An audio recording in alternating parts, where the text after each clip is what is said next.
Mariana Santos tenía 36 ecos, cuando se dio cuenta de que la vida podía quitarle todo en un instante, y luego seguir quitando durante ecos.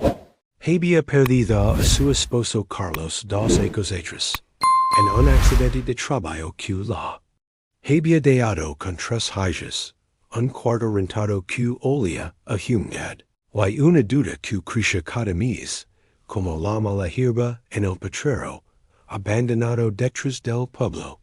Y esa mañana de marzo, mientras preparaba el café aguado, que sus hijas tomarían. Antes de ir a la escuela pública, Mariana contó los billetes arrugados que guardaba en una lata de galletas. 150 pesos. La renta costaba 1200, y el casero ya había tocado a la puerta 3 veces esa semana. Lupita, su hija mayor de 8 ecos, la observaba desde el petate donde dormía con sus hermanas menores. ¿Alcanza, mamá? Preguntó la niña, con esos ojos grandes que lo veían todo, que entendían demasiado para su edad. Mariana forzó una sonrisa que le dolió más que cualquier lágrima. Alcanza para hoy, mi amor. Eso es lo que importa. Pero no alcanzaba. Nunca. Alcanzaba. Trabajaba de sol a sol limpiando casas en el pueblo. 4 casas diferentes 6 días a la semana. Sus manos estaban ásperas, como lía, agrietadas por el cloro y los detergentes baratos. A veces cuando sus hijas dormían, se miraba las manos a las de la villa. No tenían dinero para pagar las mes, y no las reconoció. Eran las manos de una mujer que había trabajado toda su vida, aunque ella apenas acababa de cumplir 36 ecos. El pueblo hablaba. Por supuesto que hablaba. Dona Remedios, la panadera, había comentado con su comadre que una mujer sola con 3 hijas era un problema buscando don caer. Don Marcial, el dueño de la tienda, la fiaba. A regañadientes, pero siempre con ese tono de voz que dejaba claro que ella era una carga, una dudora, alguien de quien desconfiar. Y las otras mujeres del pueblo, las que tenían esposos, miraban a Mariana como si la viudez fuera contagiosa, como si la desgracia pudiera saltar de una familia a otra solo con estar cerca. Cuando Carlos murió, aplastado por una viga de acero, en la construcción donde trabajaba, Mariana había esperado que la empresa pagara algo, cualquier cosa. Pero el patrón dijo que Carlos no tenía papeles en regla, que había sido un accidente, que así eran las cosas. Le dieron 3,000 pesos para el funeral y le dijeron que ya estaban a mano. Mariana había corrido gritar, pelar, exigir justicia. Pero tenía 3 vacas que alimentar, y ningún tiempo para pleitos legales que probablemente perdería de todas formas. Los primeros meses fueron un borrón de dolor y pánico. Lupita dejó de sonreír. Ana, de 6 ecos, comenzó a mover la cama. Y Sofía, la más pequeña de 4 ecos, dejó de hablar durante semanas, como si hubiera olvidado que las palabras existen. Mariana trabajaba, lavaba en secreto, y rezaba a una virgencita de yeso que había heredado de su madre, pidiendo fuerzas para aguantar un día más, y luego otro día más, y otro, es día de marzo, después de dejar a sus hijas en la escuela descalzas. Porque los zapatos que tenían ya no les quedaban. Mariana caminó los 3 kilómetros hasta la casa de Dona Patricia Montalvo. Era su trabajo más nuevo, concedido apenas hacía 2 semanas. La casa Montalvo era la más grande del pueblo, una construcción de cantera rosa con un jardín que parece sacado de una revista. Leno de bugambillas moradas y naranjos q. Perfuma benelira con un aroma dulce, que Mariana asociaba con otro mundo. Un mundo donde la gente no contaba monedas para comprar tortillas da Dona Patricia. Era una viuda de 65 años. Esposa del fallecido Don Ernesto Montalvo, quien había sido el dueño de 3 ranchos y el hombre más rico del municipio. A diferencia de otras patronas para las que Mariana había trabajado, Dona Patricia no era cruel. Tampoco era amable. Era simplemente distante, como si viviera en una dimensión ligeramente diferente a la del resto del mundo. Una dimensión donde el dinero fluye como el agua, y los problemas se resolvían con una llamada telefónica. Buenos días, señora. Saludó Mariana al entrar por la puerta de la cocina, como la habían instruido. Las empleadas no usaban la puerta principal de Dona Patricia estaba en el comedor, tomando café en una taza de porcelana, tan delicada que Mariana temblaba cada vez que tenía que lavarla.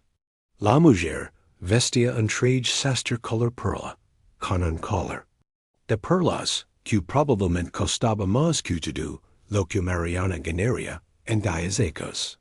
Mariana, dio Dona Patricia sin levantar la vista del periódico. Hoy necesito que limpies bien la biblioteca. Mi sobrino Rafael vin mañana, y ya sabes cómo es de exigente. Mariana conoce a don Rafael Montalvo de vista. Un hombre de 45 años, con un bigot finamente recortado y una manera de mirar a la gente como si estuviera calculando cuánto valían. Había heredado el negocio de transporte de su padre, y se consideraba el legítimo heredero de toda la fortuna Montalvo, aunque Dona Patricia, como viuda sin hijos, controlaba la mayor parte de los bienes de la familia. Durante las siguientes horas, Mariana trabajó como siempre trabajaba, con cuidado, con atención a cada detalle, con el orgullo silencioso de quien sabe que hace bien su trabajo, aunque nadie lo reconozca. Sacudió cada libro de la biblioteca, limpió cada marco de foto, pulió cada superficie, hasta que brilló. Era casi mediodía cuando escuchó el grito. Un grito agudo, adorado, que venía del segundo piso. Mariana dejó caer el trapo que tenía en las manos y corrió hacia las escaleras, su corazón golpeando las costillas. El olor llegó antes que ella viera las llamas. Humo acre, químico, que la quemó la garganta, dat la recámara de Dona Patricia estaba llena de humo. Las cortinas de la ventana estaban en llamas. El fuego se extendía rápido hacia la cama, y en el centro del cuarto, paralizada por el pánico, estaba Dona Patricia, tosiendo, con los ojos llenos de lágrimas. Mariana no pensó. Si hubiera pensado, tal vez habría corrido en dirección contraria. Pero sus hijas la necesitaban viva, y eso significaba que Dona Patricia también necesitaba estar viva. Porque sin este trabajo, Mariana no tenía nada se quitó el delantal, lo mojó en el babo, y se lo puso sobre la cabeza. Entró al cuarto envuelta en humo, agarró a Dona Patricia del brazo, y la sacó a rastras hacia el pasillo. Una vez afuera, bajaron las escaleras tropezando. Mariana gritó pidiendo ayuda, mientras Dona Patricia se derrumbaba en el sofá de la sala, tosiendo como si quisiera expulsar los pulmones.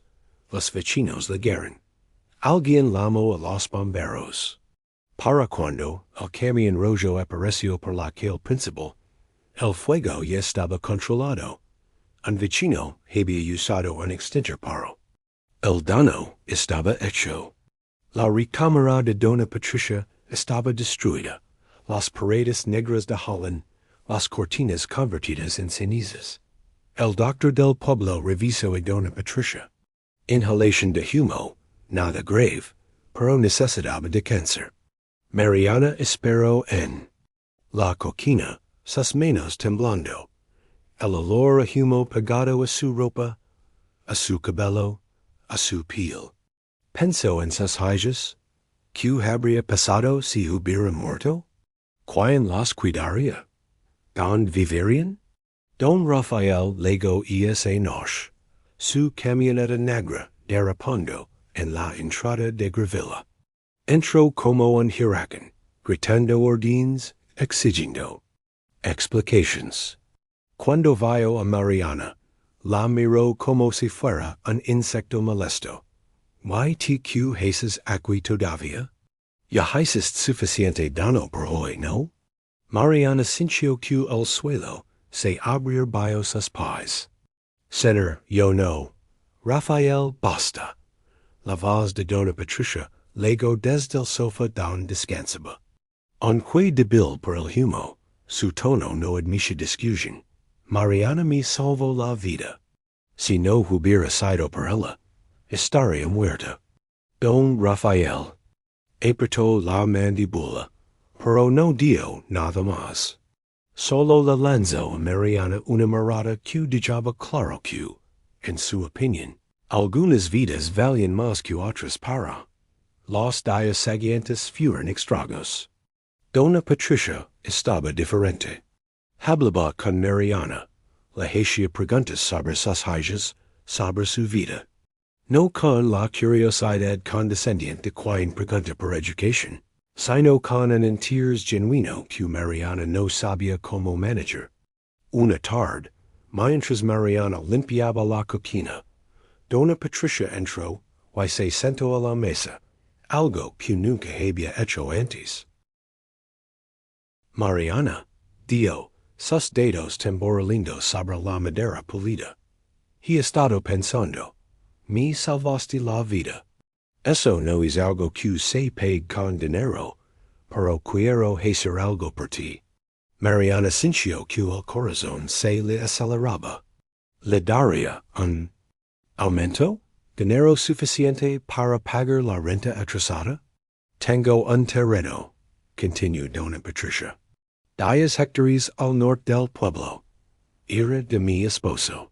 Un potrero que nadie ha usado en 15 acres. La cerca estacada, lleno de maleza, probablemente con vibras. Rafael siempre ha querido que lo venda, pero nunca ha querido lidiar con eso. Se detuvo, mirando a Mariana directamente. Quiero que te lo cuides. Es tuyo, Mariana parpadeó. ¿Cómo dice, señora? El terreno? Te lo regalo. Voy a hacer que el notario prepare los papeles. Será tuyo, completamente pagado, a tu nombre. Puedes venderlo, construir en él, lo que quieras. Pero, señora, yo no puedo aceptar. Si puedes, why lo harás? Dona Patricia se puso de pie, dando por terminada la conversación. El notario te buscará la próxima semana. Solo necesito que firmes. Cuando Mariana salió de la casa Moncalvo esa tarde, caminó en una nube de confusión y esperanza. Un terreno propio. Tal vez podría venderlo, conseguir dinero suficiente para rentar un lugar mejor, para comprar los zapatos de sus hijas, para no vivir contando cada peso. Pero cuando llegó al pueblo, la realidad cayó sobre ella, como un cabitazo de agua fría. ¿Ya oíste? Dona Remedios se lo contó a su comadre, lo suficientemente alto para que Mariana escuchara. Dona Patricia le regaló es potrero inútil a la viuda Santos. Es terreno que en las vacas querían pisar. Pobre mujer, respondió la comadre, moviendo la cabeza. Le dieron puras promesas. Es terreno no vale en los impuestos que tendrá que pagar por él. Don Murcial, desde su tienda, agregó su opinión. Es potrero este maldito. Por algo, don. Ernesto nunca hizo nada con él. Dicken que el terreno se hund, que hay algo malo ahí. Le hicieron en favor de burla a la pobre Mariana. Las palabras le dolieron más que cualquier golpe físico. Había creído por un momento que las cosas podían cambiar, que su suerte podía mejorar.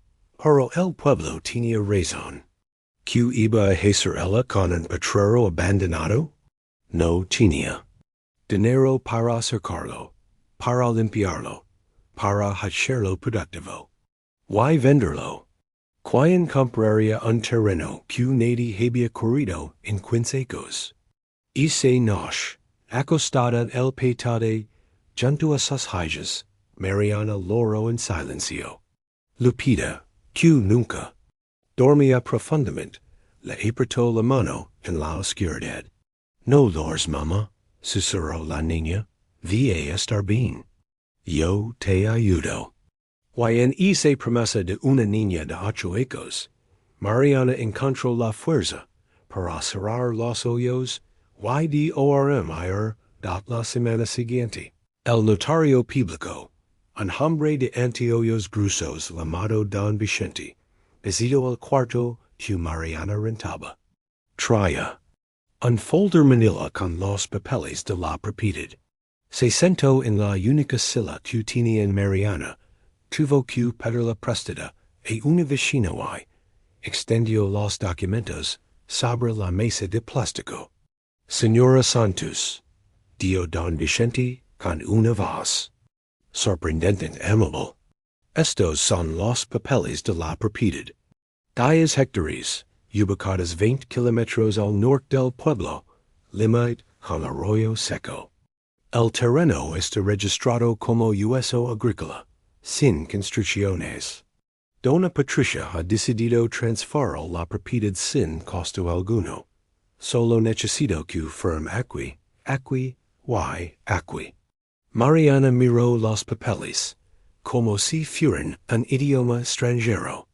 Vea las palabras, escritura, propiedad, hectáreas, pero no terminaba de creerlo. ¿Es verdad? Preguntó, su voz apenas un susurro. ¿De verdad es mío? De verdad, confirmó Don Vicente. Una vez que firme y registremos esto, usted será lien legal. Nadie puede quitárselo.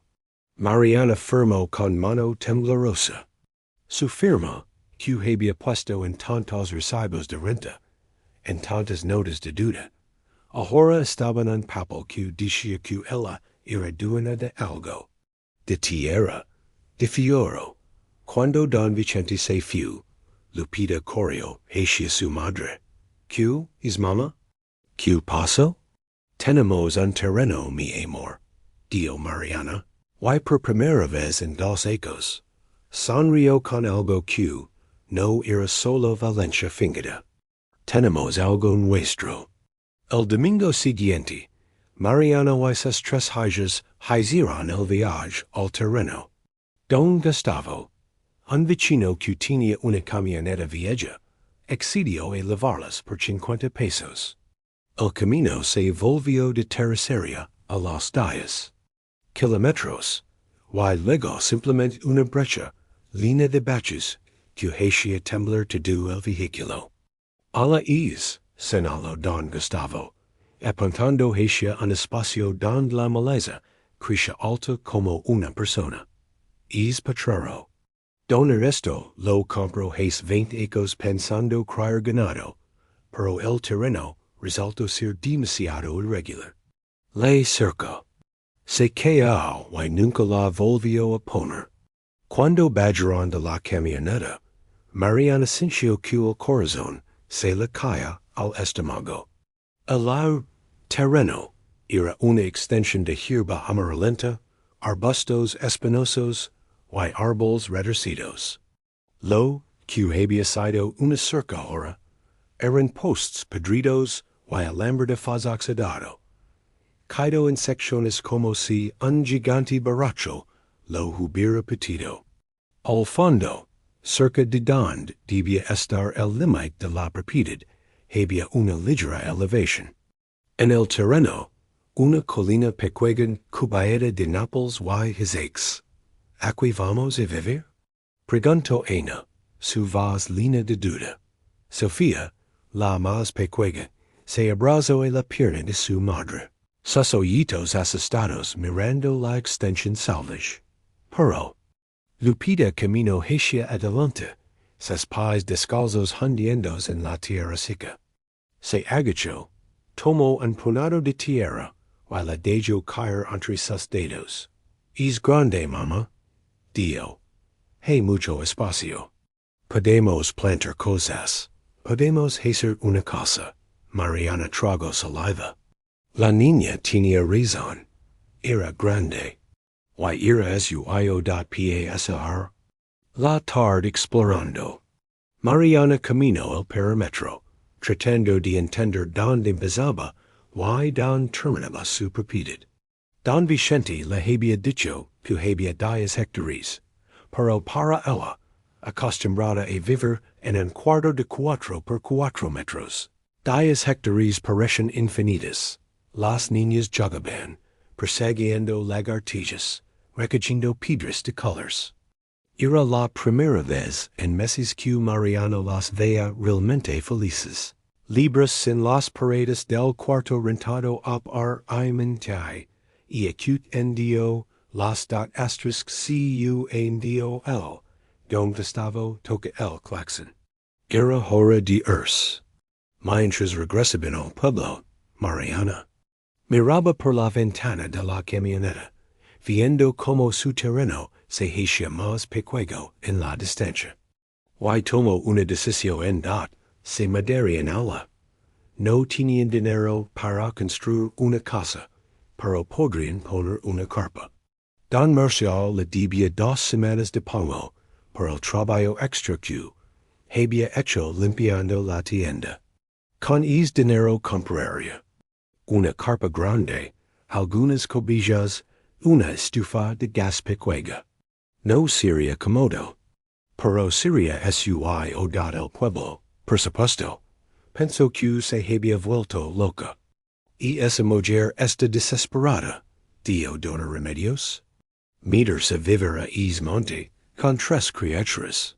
Ya verás que para el mes se regresan con la cola entre las patas. Es un terreno maldito, insistió Don Marcial. Por algo, Don Ernesto nunca hizo nada con él. Hay cosas que la gente no sabe, cosas que es mejor dejar en paz.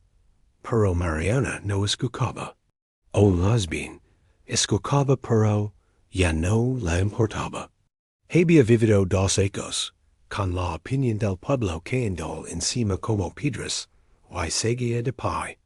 Esta vez, haría las cosas, y su maneridad, una semana después, se mudaron. Don Gustavo llevó sus pocas pertenencias en 3 viajes.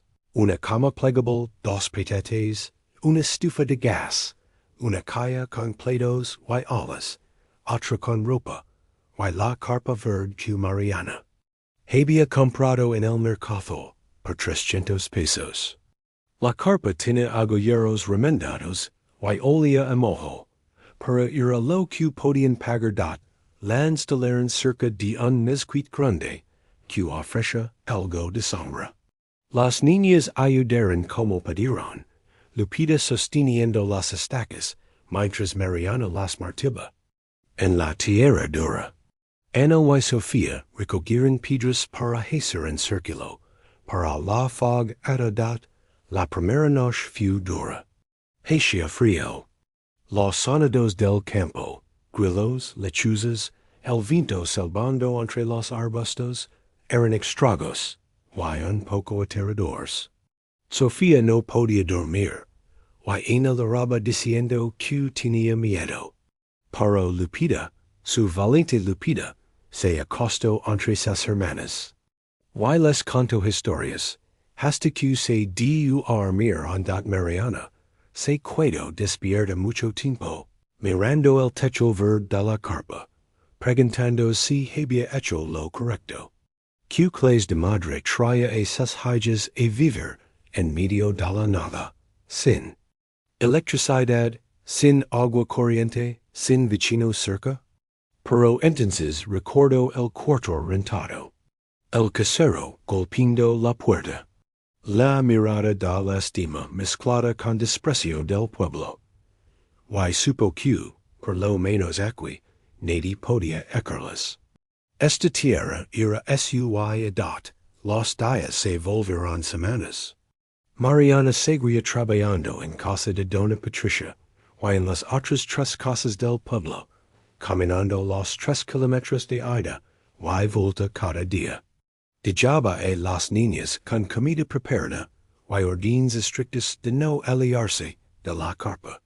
Lupita, de 8 años, se había convertido en una madre pequeña, cuidando a sus hermanas, calentando la comida, manteniéndolas ocupadas.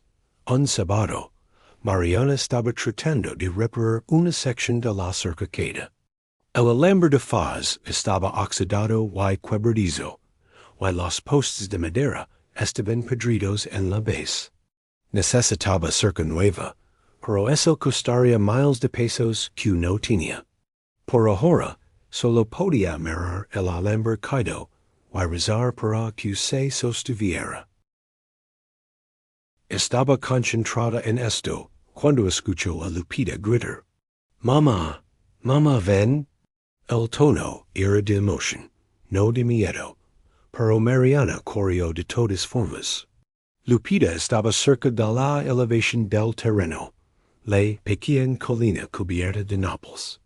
La niña tenía algo en la mano, algo que brillaba al sol de la tarde.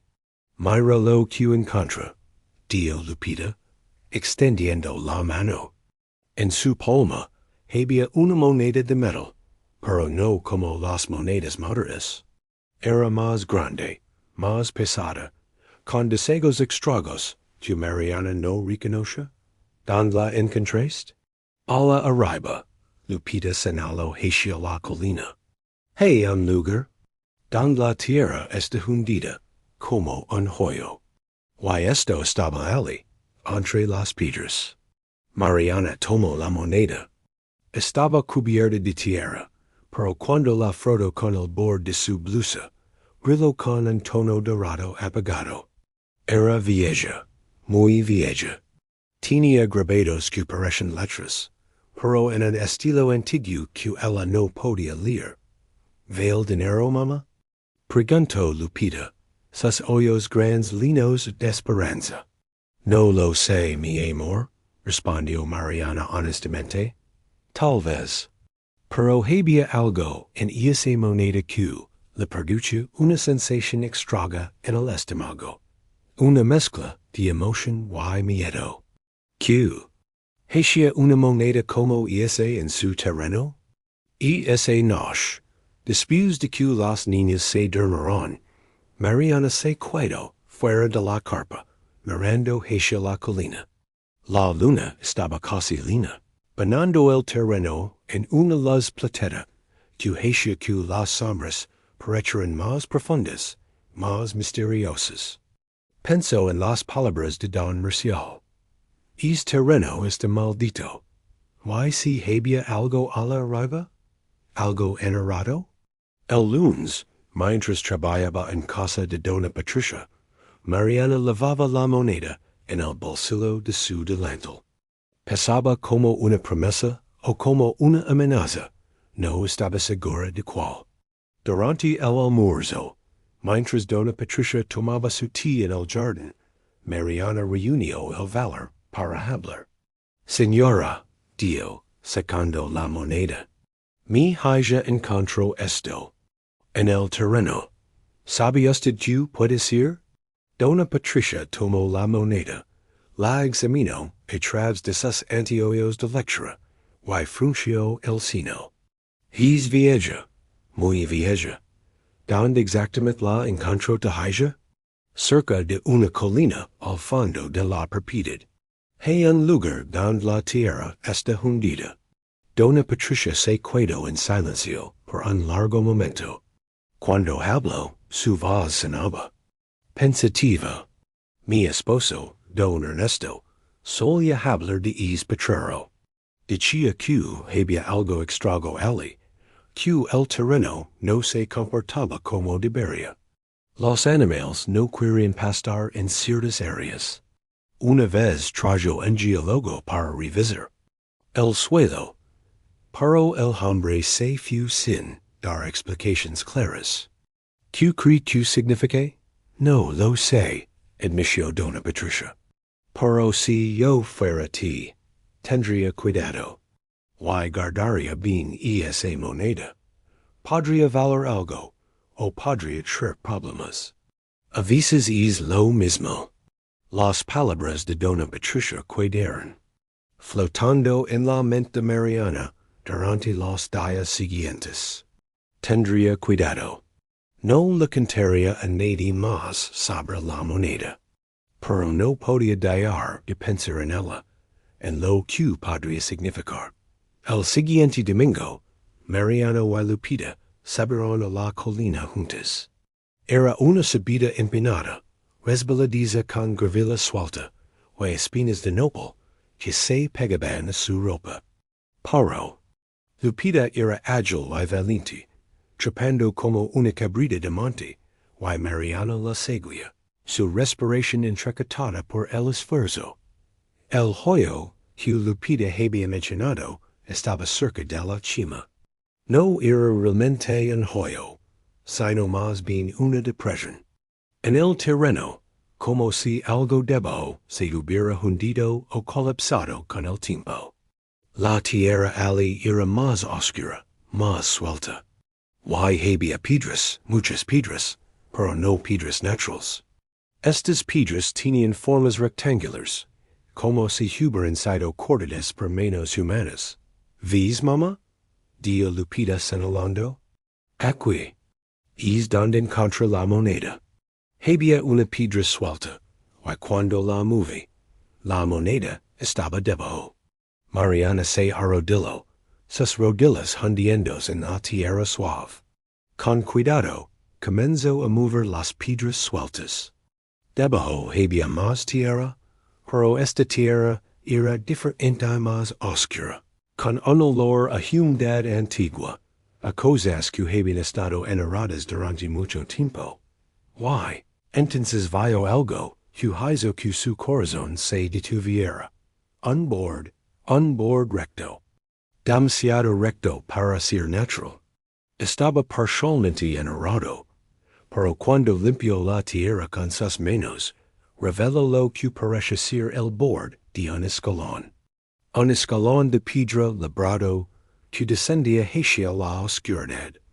Lupita, dijo Mariana, su voz temblorosa, ve a traer a tus hermanas, y la linterna, rápido. Mientras Lupita corría colina abajo, Mariana siguió limpiando. Sus manos trabajaban. Por instinto, quitando tierra y piedras, revelando más y más de lo que ahora estaba segura, era una estructura. Una estructura enterrada. Una entrada a algo. Cuando Lupita regresó con Ana y Sofía, y con la linterna que habían comprado para emergencias, Mariana había limpiado suficiente para ver claramente los escalones. Eran 5 talados en piedra, que descendían en un ángulo hacia lo que parece ser una abertura en la colina. ¿Qué es, mamá? Preguntó Ana, sus ojos enormes. No lo sé, respondió Mariana honestamente, pero voy a averiguarlo. Le dio a las niñas que esperaron arriba. Tomó la linterna, encendió el pequeño haz de luz amarillenta y comenzó a descender. Los escalones eran resbaladizos, cubiertos de musgo y humedad de ecos. El aire que salía de la abertura era frío y olía a tierra vieja, a piedra mojada, a cosas olvidadas al pie de los escalones. Había un espacio. Una cámara. Mariana dirigió la luz de la linterna, y lo que vio la dejó sin aliento. Era una sala pequeña, no más de 3 metros por 3 metros, con paredes de piedra talada. En las paredes había grabados, desegos que Mariana no podía entender pero que claramente habían sido hechos con propósito, con intención. Y en el centro de la sala había una estructura de piedra como un altar o una mesa. Y sobre esa mesa había una silla de edad. La calle era de madera oscura, casi negra, reforzada con bandas de metal que estaban verdes disxido. Tenía un candado, pero el candado estaba tan corroído que se desmoronó cuando Mariana lo toca con un dedo tembloroso, con manos que temblaban tanto que casi no podía controlarlas. Mariana abrió la calle. Adentro, envueltos en tela podrida, que se desintegraba al tacto, había objetos, muchos objetos. Figuras de metal dorado, representando animales, dioses, rostros. Había un jaguar, del tamago de su puño, con hoyos de piedra verde. Un avenue con las alas extendidas, tan detalada que podía ver cada pluma. Un rostro humano con tocado elaborado, expresión serena, belleza eterna. Y monedas. Cientos de monedas. Del mismo tipo que Lupita había encontrado. Brillaban en la luz de la linterna, como pequeños soles capturados. Mariana no sabía cuánto tiempo se quedó allí, arrodillada frente a la calle, mirando el tesoro que había estado oculto en su terreno. Durante quién sabe cuántos ecos, décadas, tal vez siglos, pensó en don Ernesto, quien había comprado este terreno 20 ecos atrás, y nunca había hecho nada con él. ¿Había sabido? ¿Había sospechado? ¿Por eso el terreno le había parecido extraño? Pensó en las palabras de dona Patricia. ¿Podría valer algo, o podría traer problemas? Y supo, con una certeza que le heló la sangre, que esto era las dos cosas. Salió de la cámara despacio, subiendo los escalones con cuidado, la calle bajo su brazo. Era pesada, tan pesada que sus brazos temblaban con el esfuerzo. Cuando emergió, a la luz del sol, las niñas le rodearon inmediatamente. ¿Qué es, mamá? ¿Qué encontraste? Mariana abrió la calle para que pudieran ver. Los ojos de sus hijas se iluminaron con asombro y maravilla. Sofía extendió una mano hacia el jaguar dorado, pero Mariana la detuvo suavemente. No, mi amor, no toques, odot. Esto es muy importante, muy valioso. ¿Somos ricos, mamá? Preguntó. Lupita, su voz llena de una esperanza tan pura que dolía escucharla. No lo sé, dijo Mariana, pero vamos a averiguarlo. Esa noche, Mariana no durmió. Se quedó despierta en la carpa, la calle escondida bajo su cama plegable, pensando. ¿Qué debía hacer? ¿A quién debía contarlo? Si lo decía, ¿vendrían a quitárselo? Si no lo decía, ¿era robo? ¿Cómo funcionaban estas cosas? Al día siguiente, no fue a trabajar. En su lugar, caminó al pueblo y buscó a don Vicente, el notario que había maniado la transferencia de su terreno. Lo encontró en su pecuega. Oficina sobre la farmacia, rodeado de pilas de papeles y carpetas polvorientas. Don Vicente, dijo Mariana, cerrando la puerta detrás de ella. Necesito su consejo. El anciano la miró por encima de sus anteojos gruesos. ¿Sobre qué, señora Santos? Mariana sacó una de las monedas de su bolsillo y la puso sobre el escritorio. Encontré esto en mi terreno. ¿Y hay más? Mucho más. Don Vicente tomó la moneda, la examinó y su expresión cambió. De curiosidad. Casual pasó a sorpresa genuina, y luego a algo que parece preocupación. ¿Dónde exactamente lo encontró?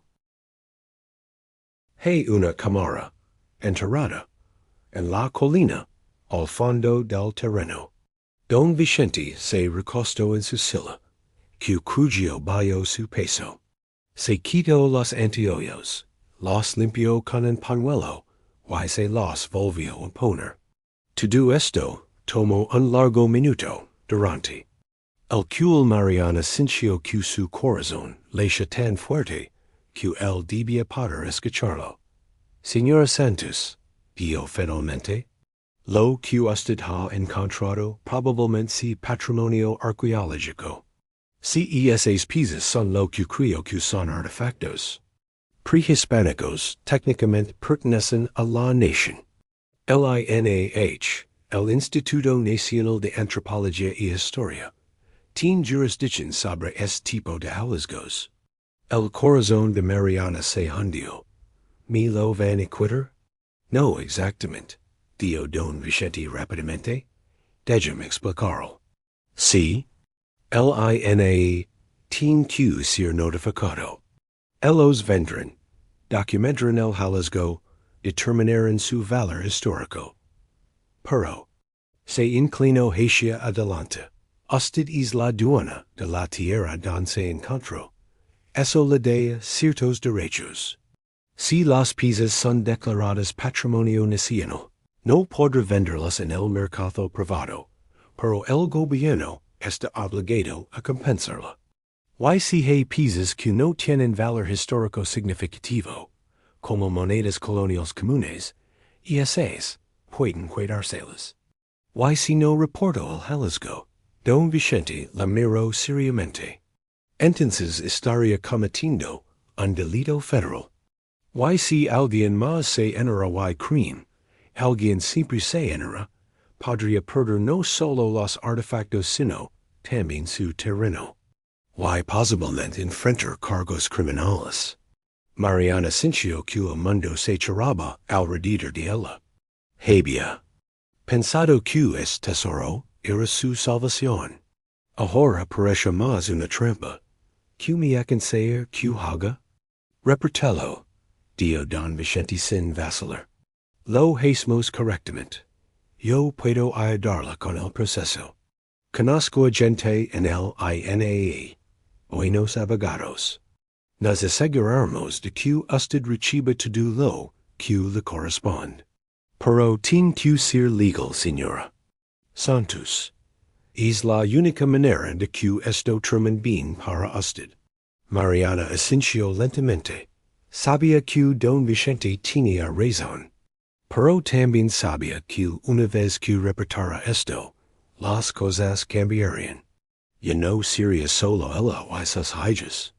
En su pedazo de tierra, vendrán estragos, autoridades, y quién sabe qué más. Está bien, dijo finalmente. ¿Qué tengo que hacer? Don Vicente se puso de pie, súbitamente animado por la perspectiva de acción legal apropiada.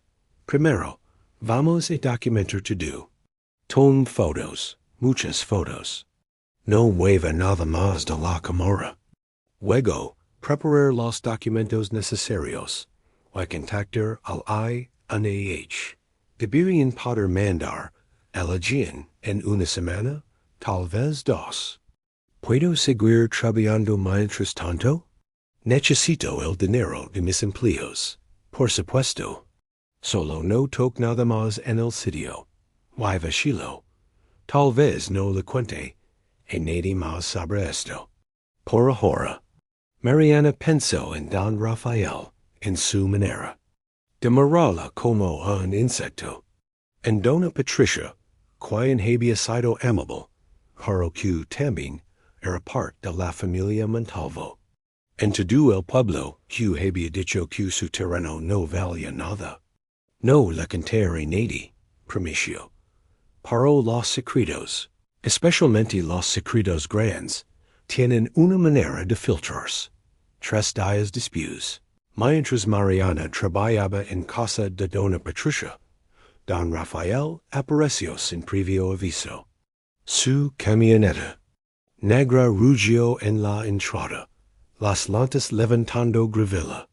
Entro en la casa sin tocar, sus pasos pesados resonando en el piso de mármol. Tía, Dio, su voz cortante, necesito hablar contigo. En privado. Dona Patricia, quien estaba tomando su té vespertino en el jardín, levantó una silla. Mariana está aquí, Rafael. Si tienes algo que decir, y sobre ella, interrumpió don Rafael, señalando a Mariana con un dedo accusatorio.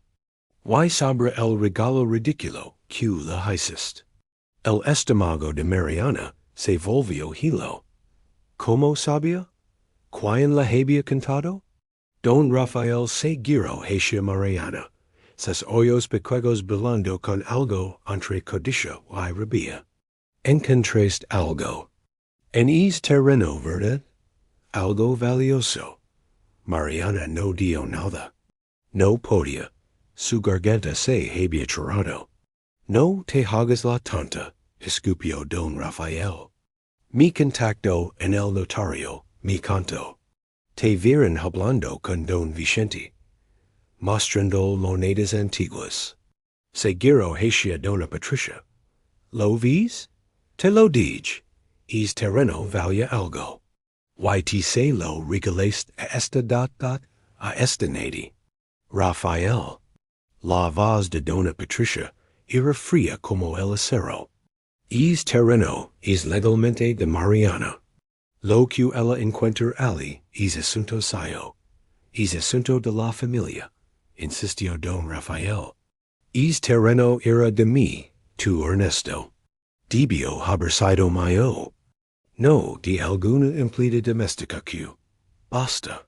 Dona Patricia se puso de pie, y aunque era una mujer delgada y anciana, en ese momento parecía gigante. Es terreno era mío para hacer con él lo que quisiera. Y decidí dárselo a alguien que me salvó la vida. Algo que dices ser familia, nunca has hecho por mí. Don Rafael apretó la mandíbula, sus puños cerrados a los lados. Miró a Mariana con un odio tan puro que ella dio un paso atrás involuntariamente. Esto no ha terminado. Dio, su voz baja y peligrosa. Es terreno debería ser mío. Y lo que hay en él, también. Voy a recuperarlo. Ya verás, salió de la casa como una tormenta, la puerta principal agitándose detrás de él. En el silencio que siguió, Mariana sintió que las piernas le temblaban, tanto que tuvo que sentarse. Lo siento mucho, señora, susurró. No, dijo dona Patricia firmemente. Sentándose de nuevo, y tomando su taza de té con manos que solo temblaban ligeramente. Ti no tienes nada de que disculparte.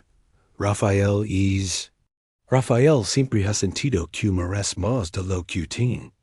Nunca entendió que las cosas deben ganarse. ¿Qué voy a hacer? Vas a hacer exactamente lo que planeabas hacer. Reporter el hallazgo. Legalmente, dejar que las autoridades manejen esto. Why no vas a dejar que mi sobrino te intimide? Dona Patricia le miró directamente. ¿Entiendes? Mariana asintió, aunque no se sentía nada segura. Había enfrentado la pobreza, las viudas, el juicio del pueblo. Pero esto era diferente. Don Rafael era un hombre con poder, con dinero, con conexiones. ¿Qué oportunidad tenía ella contra? ¿Alguien así? Ese noche, de vuelta en la carpa, Mariana le contó esas hallas lo que había pasado. Lupita, su valiente Lupita, se veía preocupada pero determinada. No dejemos que se lo leave, mamá, dijo la niña. Es nuestro. Ti lo encontraste. Yo lo encontré, corrigió Lupita con orgullo. Yo encontré la primera moneda. Mariana abrazó esas hallas, las tres pequeñas acurrucadas contra ella en la oscuridad de la carpa.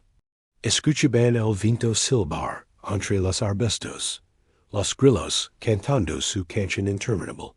Y Mariana rezó a la Virgencita, a todos los santos que conoce, pidiéndoles que la protegeran a sus hijas, que los ayudaran a mantenerlo que irasayo. 2 días después, un vehículo llegó a su terreno. No era la camioneta negra de Don Rafael, sino una camioneta blanca del gobierno, con las letras INA en el costado. De ella bajaron 3 personas, 2 hombres jóvenes con equipo de medición y cámaras, y una mujer de mediana edad con lentes, y una carpeta bajo el brazo. ¿Señora Mariana Santos? Preguntó la mujer, extendiendo su mano. Soy la doctora Silvia Ramírez, arqueóloga del Instituto Nacional de Antropología y Historia. Don Vicente nos contactó sobre su hallazgo. Mariana estrechó la mano, su palma, sudorosa contra la de la doctora. Sí, yo encontramos algo. Mi hija, ¿podría mostrarnos? Mariana los guió hacia la colina. Había marcado el camino con piedras pintadas de blanco para poder encontrarlo fácilmente. Mientras subían, la doctora Ramírez hacía preguntas. ¿Cuándo encontró el sitio? Hace 2 semanas. Mi hija encontró una moneda primero. Luego encontramos los escalones. ¿Ha movido algo? Solo una calle. La sac. Está en mi carpa. No sabía que no debía. La doctora sonrió, y era una sonrisa amable, sin juicio. Está bien. Es natural que tuviera curiosidad. ¿Qué había en la calle? Figuras. Muchas. Cuando llegaron a la cima, Mariana les mostró la entrada. Los 3 investigadores se quedaron en silencio por un largo momento. Luego comenzaron a hablar entre ellos en un lenguaje técnico que Mariana no entendía. Periodo colonial temprano. Ofrenda ritual. Posible sitio de escondite. Pasaron horas documentando todo. Tomaron cientos de fotos, mediciones, notas. Bajaron a la cámara con linternas potentes y equipo especializado. Cuando subieron, la doctora Ramírez tenía una expresión de emoción apenas contenida. Señora Santos, dijo, esto es un hallazgo significativo, muy significativo. La cámara parece ser un escondite de la época colonial, probablemente usado por indígenas locales para ocultar objetos religiosos y de valor cuando llegaron los conquistadores. Las piezas que usted encontró, las figuras, las monedas son de valor histórico incalculable. El corazón de Mariana. Leisha repito. ¿Qué significa eso para mí? Significa que necesitamos hacer una excavación completa. Con su permiso, por supuesto. El sitio tendrá que ser documentado rápidamente. Las piezas catalogadas y preservadas. YUSTED. La doctora la miró con una expresión que Mariana no podía leer. Usted recibirá una compensación. La ley es clara sobre esto. Como descubridora y propietaria de la tierra, tiene derecho a un porcentaje del valor determinado de los artefactos. ¿Cuánto? No puedo decirlo todavía.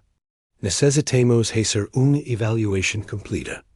Pero la doctora vaciló, eligiendo sus palabras con cuidado, basándome en lo que he visto hoy. Podríamos estar hablando de varios millones de pesos. Mariana. Sintió que el mundo se inclinaba. Varios millones de pesos. No podía ni siquiera concebir esa cantidad. Era más dinero del que había visto en toda su vida. Era más dinero del que pensaba que existía en el mundo real, fuera de las películas o las noticias. ¿Cuánto tiempo tomará to do esto? El proceso completo, incluyendo la excavación, documentation, evaluation y compensación, probablemente entre 6 meses y un año. Pero, la doctora puso una mano en el hombro de Mariana. No se preocupe, estaremos en contacto constante. Y hay algo más que debería saber. Q, esto va a traer atención, mucha atención. Medios de comunicación, otros arqueólogos, coleccionistas. Y vacilo, personas que podrían querer reclamar el sitio o los artefactos. Necesita protegerse legalmente. ¿Tiene un abogado? Mariana pensó en Don Vicente. Hay un notario en el pueblo. Él me ha estado ayudando. Bien, pero necesita algo más fuerte. Alguien especializado en este tipo de casos. La doctora sacó una tarjeta de su bolsillo. Este es el contacto de un abogado en la ciudad que trabaja con cosas de patrimonio cultural. Dígale que yo la referí. Es bueno, y honesto. Mariana tomó la tarjeta, sintiéndose abrumada. Todo estaba pasando tan rápido. Hace un mes, su mayor preocupación era conseguir dinero para la renta. Ahora estaba hablando de millones de pesos, excavaciones arqueológicas y abogados especializados. Y esa noche, después de que el equipo del INAH se fuera, Mariana se sentó con sus hijas alrededor de la fogata y les contó todo. ¿Cuánto es un millón de pesos, mamá? Preguntó Ana. Mucho, mi amor, mucho. ¿Podemos comprar una casa? Preguntó Sofía. Sí. ¿Podemos comprar zapatos? Mariana sintió que el corazón se le parcha un poco. Zapatos. Su hija más. Pequeña quería zapatos. Sí, mi amor. Podrán tener todos los zapatos que quieran. Lupita, siempre la más seria, preguntó lo que Mariana había estado evitando pensar. ¿Why, don Rafael? ¿No va dar que nos quedemos con el dinero? No lo sé, admitió Mariana. Pero vamos a pelear. Vamos a hacer todo correctamente, como nos dijeron. Y vamos a confiar en que la justicia funcione. Pero la justicia, Mariana, estaba a punto de descubrir. No siempre funcionaba de la manera en que debería dar la semana siguiente. Don Rafael contrató a sus propios abogados. 2 hombres en trajes caros llegaron a la carpa de Mariana con documentos legales que ella no podía entender. Le dijeron que la transferencia del terreno había sido realizada bajo engago, que Mariana había sabido del valor del terreno antes de aceptarlo, que Dona Patricia había sido manipulada por una empleada en ESCRUPULOESA, got Mariana, con manos temblorosas, llamó al abogado, cuyo contacto le había dado la doctora Ramírez. Su nombre era Prospero Salazar, y tenía una voz calmada, que inmediatamente hizo que Mariana se sintiera menos asustada. No firm nada. Fue lo primero que le dio. No hablo con esos abogados sin mi presente. Why no se preocupe. Esto es una táctica de intimidación. La transferencia del terreno fue completamente legal. Yo me encargo de esto. Don Prospero resultó ser un hombre de 70 años, con cabello completamente blanco, y una manera de hablar que era a la vez gentle, y absolutamente autoritaria. Llegó al pueblo en un coche modesto, se reunió con Don Vicente, revisó todos los documentos, y luego se sentó con Mariana en su carpa. Señora Santos, dijo, voy a ser completamente honesto con usted.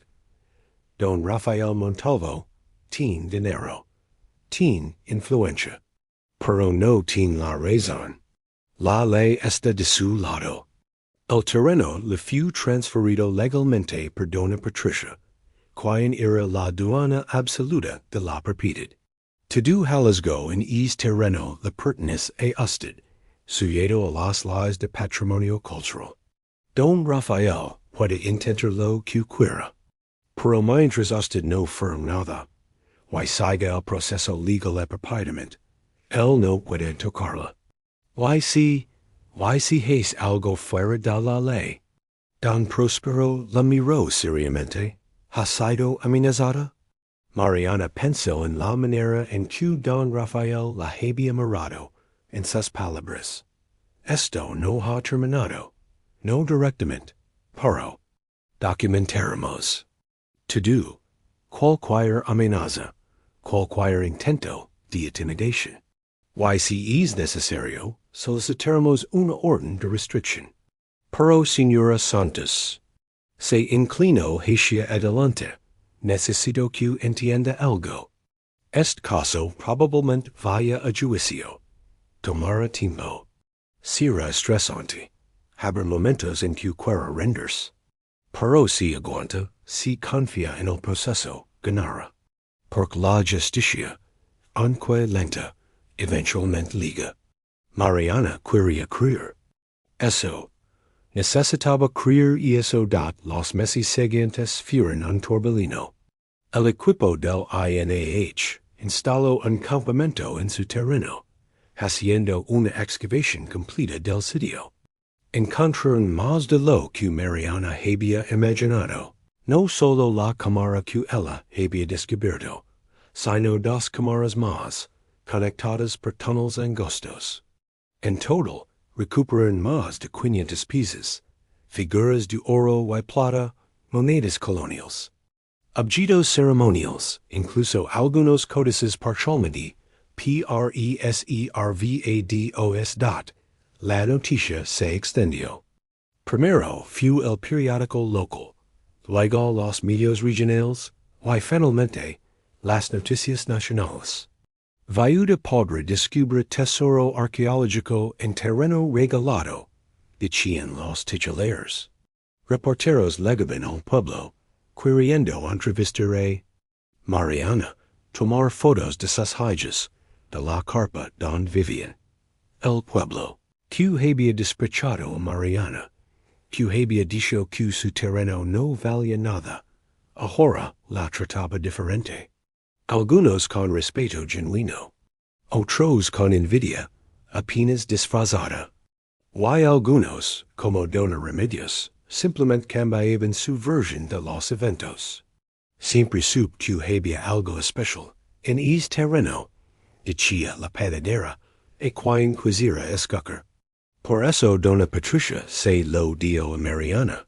Hay personas que saben reconocer el valor. Mariana ya no le importaba lo que el pueblo pensara. Tenía preocupaciones más grandes. Don Rafael intensifica sus ataques legales. Presentó una demanda alegando que Dona Patricia no estaba mentalmente competente cuando hizo la transferencia.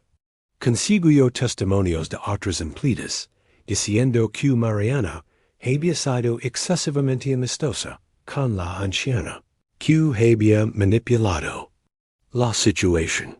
Contrató investigadores privados que trataron de encontrar cualquier cosa en el pasado de Mariana que pudieran usar contra la edad.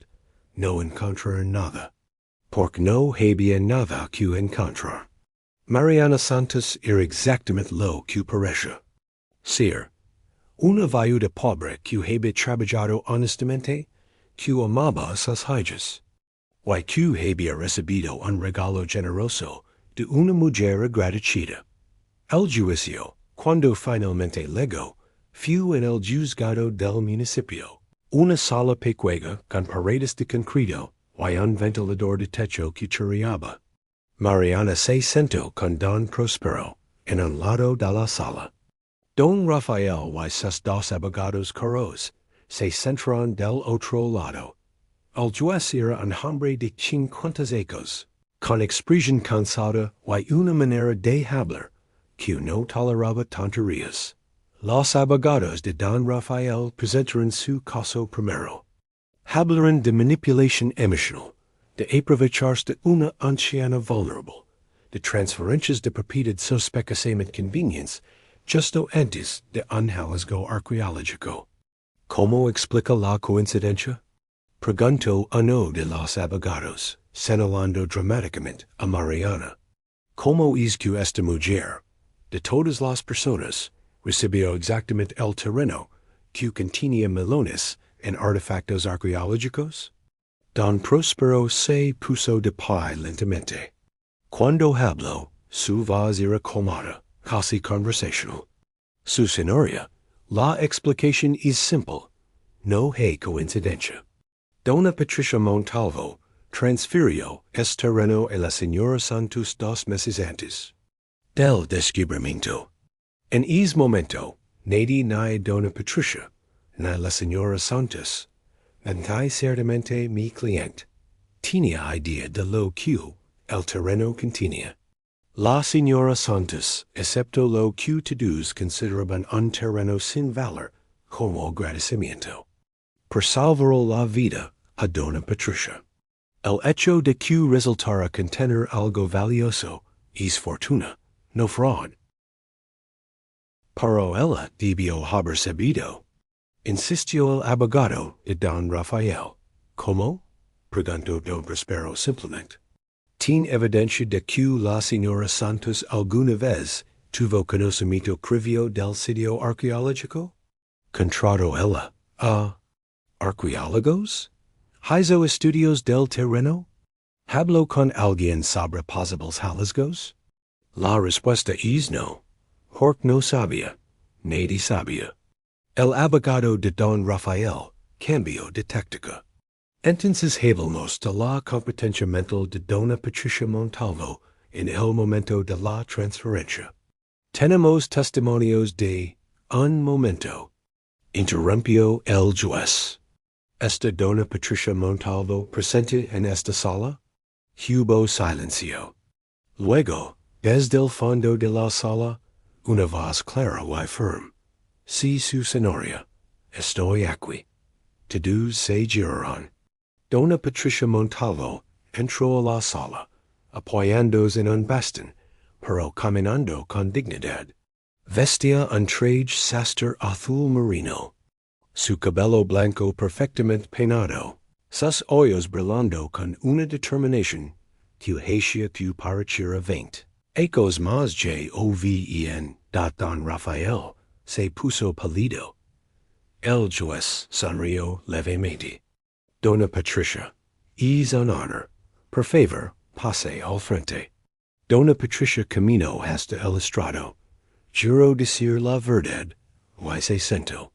Dona Patricia, dijo el juez, se ha alegado que usted no estaba mentalmente competente cuando transfirió el terreno a la señora Santos. ¿Tiene algo que decir al respecto?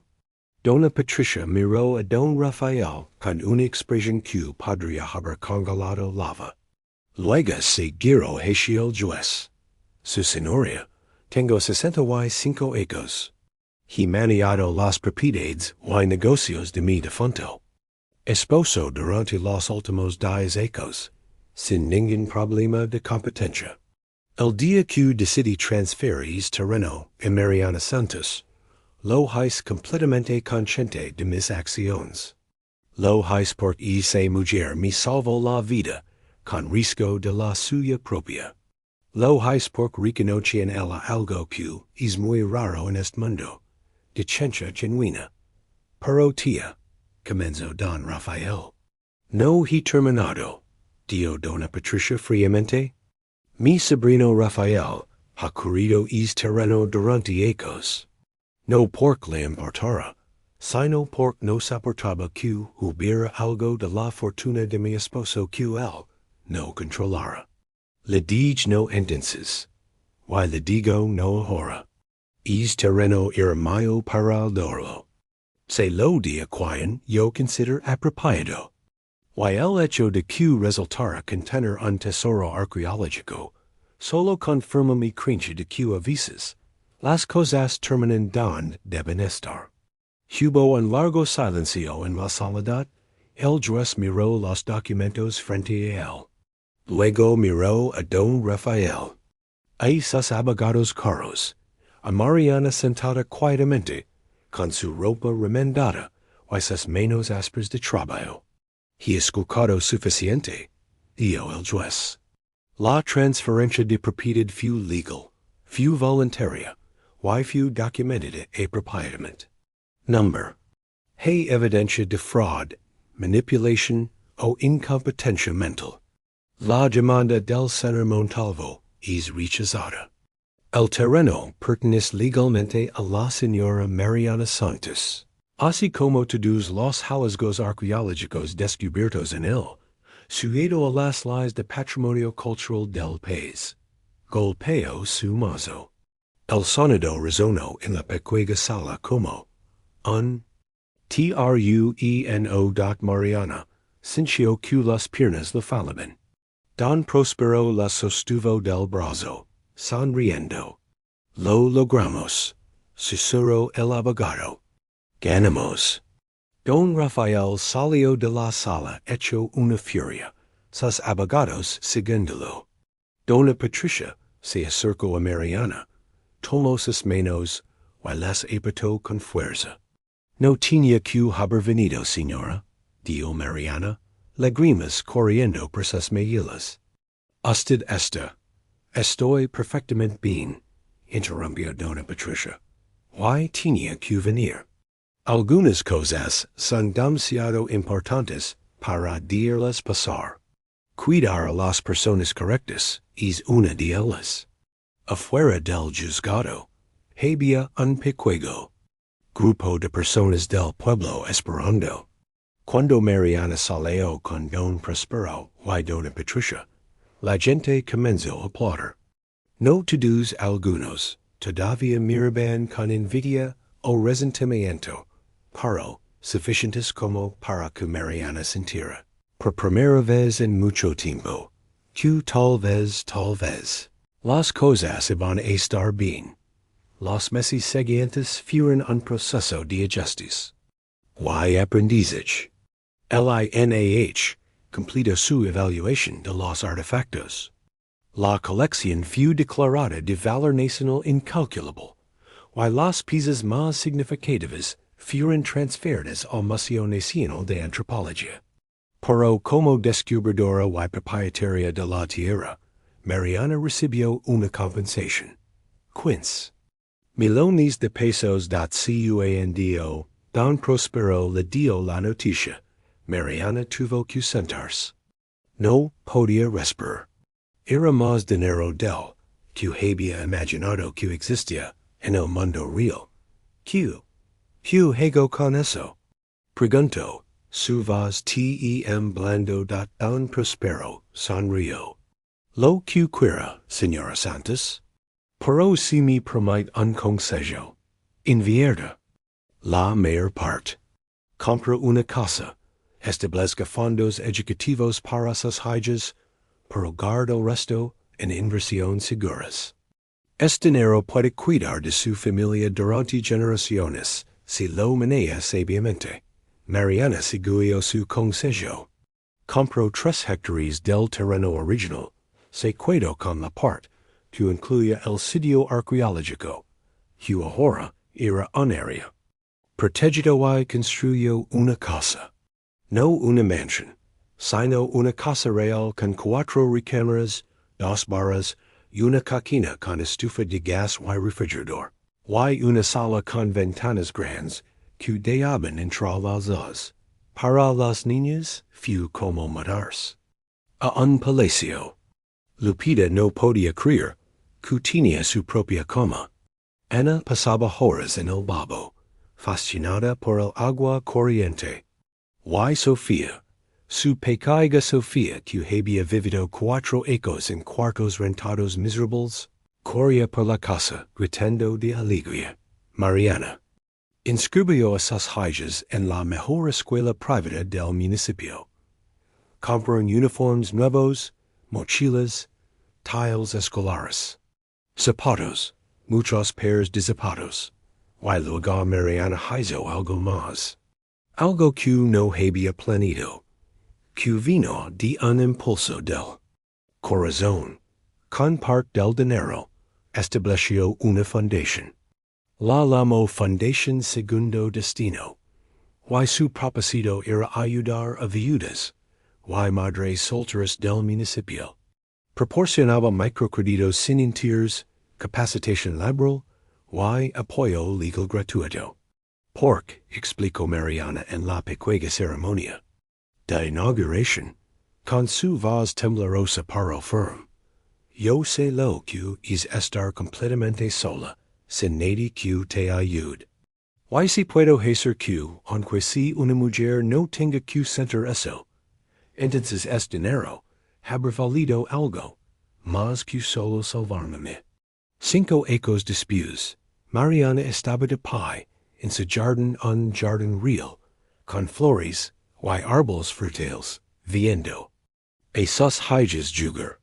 Lupita tenía 3 ecos ahora, y hablaba de ser arqueóloga, inspirada por la doctora Ramírez, que se había vuelto su mentora. Ana de once era brillante en matemáticas, y sacaba con ser ingeniera. Y Sofía de nuevo era la artista de la familia, siempre dibujando, siempre creando. El sitio arqueológico había sido convertido en un pequeño museo comunitario. No era grande ni elaborado, pero era importante. Contaba la historia de las personas que habían vivido en esta tierra siglos atrás, que habían escondido sus tesoros y sus recuerdos en la tierra, esperando un futuro mejor que nunca llegó. Mariana visitaba el sitio a menudo. A veces simplemente se sentaba allí, en la colina, donde Lupita había encontrado la primera moneda, y pensaba en todo lo que había cambiado. El pueblo todavía hablaba. Por supuesto que hablaba. Algunos decían que Mariana había tenido suerte. Otros decían que había sido el destino. Y algunos, los más sabios, decían que tal vez era un poco de ambas cosas, da dona Patricia venía a visitarla una vez al mes. Las dos mujeres tomaban té en el jardín de Mariana, hablando de cosas pequeñas y grandes. Don Rafael había intentado impugnar el veredicto 2 veces más, pero siempre perdía.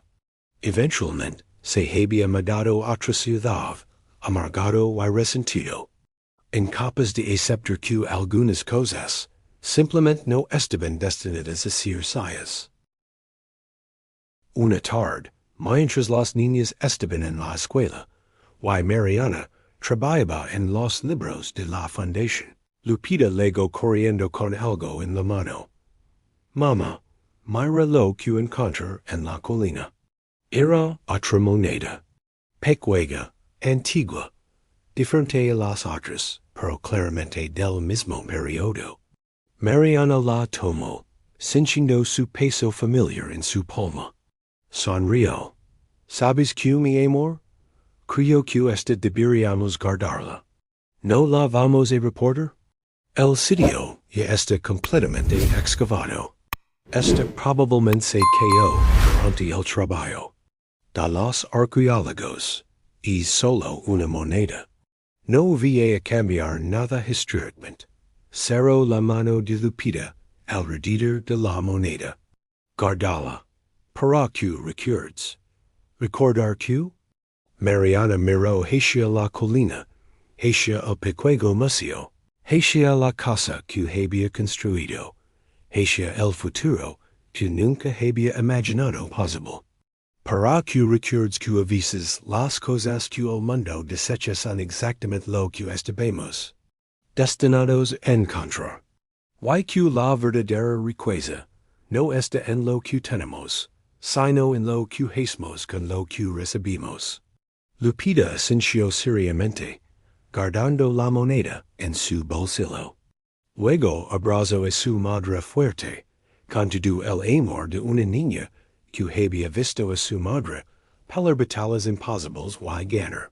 Alguna vez has sentido que tu vida estaba destinada para algo más, solo que no sabías que? A veces las bendiciones legan escondidas en paquetes, que nadie más quiere. ¿Has tenido una experiencia así? Compartela en los comentarios. Y si te estás preguntando qué paso después con la fundación segundo destino, en esos 5 ecos ayudó a más de 200 mujeres a comenzar sus propios negocios.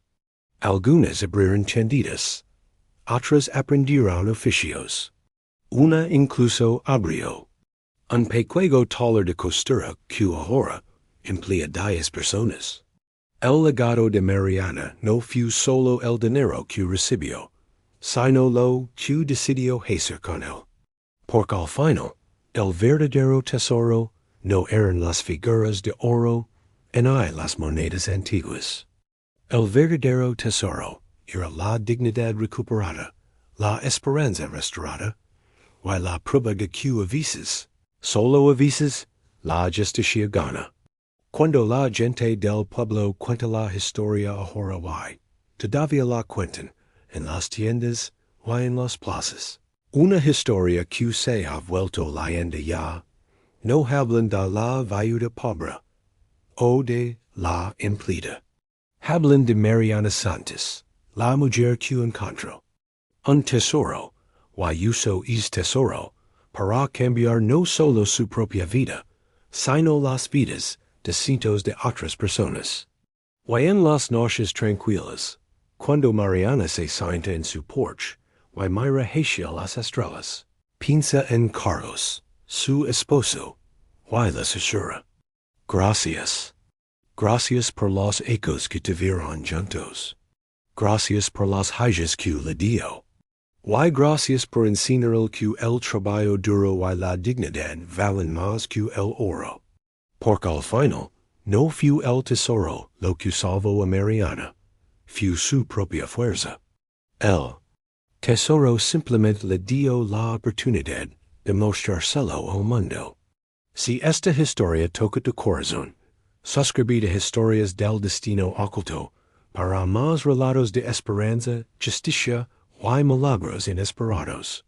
Activa la campanita para no perderte ninguna historia que podría inspirar justo cuando más lo necesites. Y recuerda a veces lo que el mundo desecha es exactamente lo que Dios ha estado guardando para ti. Comparte esta historia con alguien que necesite escucharlo hoy. Gracias por escuchar. Hasta la próxima. Que encuentres tu bendición oculta. Claude. Y uma AI. Pod cometer eros. Por favor, verifique as respostas.